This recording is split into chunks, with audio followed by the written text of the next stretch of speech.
வணக்கம் நண்பர்களே. இன்றைய பதிவில் நம்ம பார்க்க போகிறது காஞ்சி வரதராஜ பெருமாள் கோவில். ஸ்ரீரங்கம், திருமலை, திருப்பதி இதற்கு அடுத்தபடியாக முக்கியத்துவம் வாய்ந்த இந்த பெருமாள் கோவில் 108 திவ்ய தேசங்களில் 31வது திவ்ய தேசம். உலக புகழ்பெற்ற அத்திவரதற்கான மிகச்சிறப்பான கோவில் இங்கே தான் அமையப்பட்டு உள்ளது. திருக்குளத்தில் பள்ளி கொண்டு இருக்கும் அத்திவரதர் 40 வருடங்களுக்கு ஒரு முறை எழுந்தருளுகிறார். முழுக்க அத்தி மரத்தால் செய்யப்பட்ட வரதராஜ பெருமாள் அவர். திருக்குளத்துக்கு அருகில் சுதர்சன ஆழ்வார் 16 கரங்களுடன் இங்கு அமையப்பட்டு உள்ளார். 96 தூண்களுடன் மண்டபம் மிகச்சிறப்பாக உள்ளது.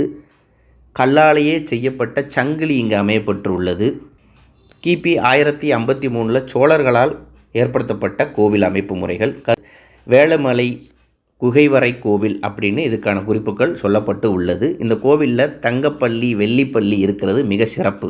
சக்கரத்தாழ்வார் எங்கும் இந்த மாதிரியான விசேஷ அமைப்போடு எங்கு இல்லை. 16 கரங்களுடன் சங்கு சக்கரத்துடன் மிகச்சிறப்பாக இங்கு இருக்கிறார். கிழக்கு கோபுரம் 180 அடி உயரம் கொண்டது. அந்த நுழைவாயில் தற்போது மூடப்பட்டுள்ளது.